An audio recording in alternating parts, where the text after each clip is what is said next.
Hey, what's going on, my fellow YouTubers? Today we're going to be working on a 2011 Honda Civic. I take it if you're watching this video, you got a problem with your Civic with code P0847 which is what we got over here. We got the check engine light on with this code. We also have the D light flashing, that green light right there on the D, so that one flashes when you're driving. So when we pulled up the code for the check engine light, we got the P0847, which is a trans fluid pressure sensor switch.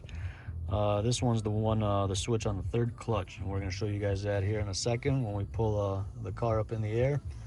So 99% of the time when you guys have this code, it's due to the switch being bad on it. Very common on these Honda Civics.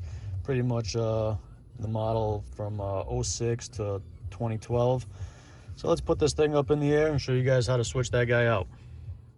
All right, so we got the car up in the air now. We'll show you guys where this is exactly. So it's going to be right in the front end of the car, right above the frame here. Here's the transmission. So it's that switch right there. So pretty easy to get to, nothing too fancy. So just start out by taking out the clip.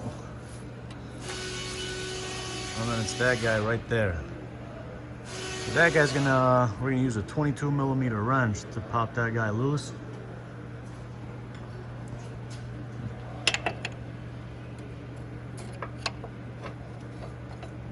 It doesn't take too much effort.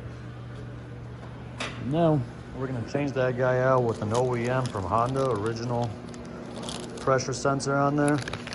You guys need the part number. This is the part number on it. I'd recommend going OEM on these. I wouldn't suggest putting an aftermarket one on it. So when we do this, I would have the other one handy, just so we don't lose too much fluid.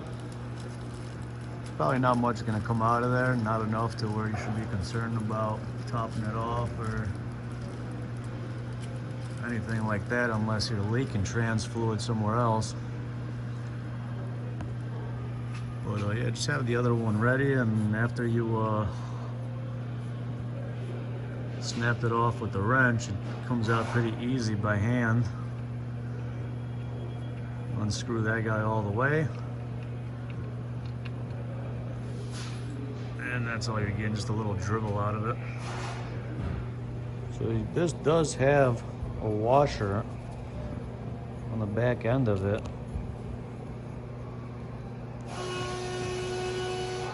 Make sure that if your new one doesn't come with it, you guys take this and you put it on the new one.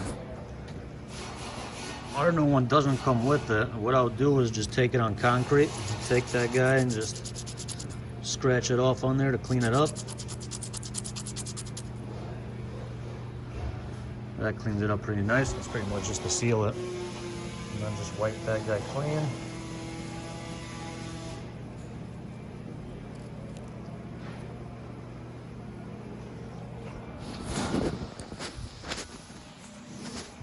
Put that guy in your new sensor. And then thread the new sensor in there by hand. Make sure you get it all the way in there, finger tight first. And then what we'll do is we'll take the wrench.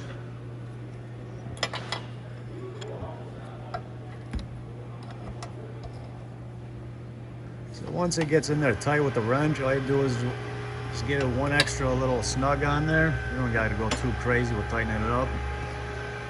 And then put your connector back on there. And then you guys can clear out the check engine light and take it around for a test drive. On this one, we're also going to change out the transmission fluid. If you guys haven't done that, I recommend changing that out every 50,000 miles. And that should be good to go. So if the check engine light that you guys are getting is switch B, that's going to be your third clutch sensor, which is this one right here that we did.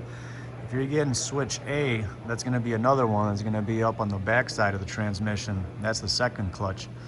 So in this case with the P0847, it is the third clutch switch, and that's how you replace that one. So hope this video helps you guys out, and thank you guys for watching, and good luck.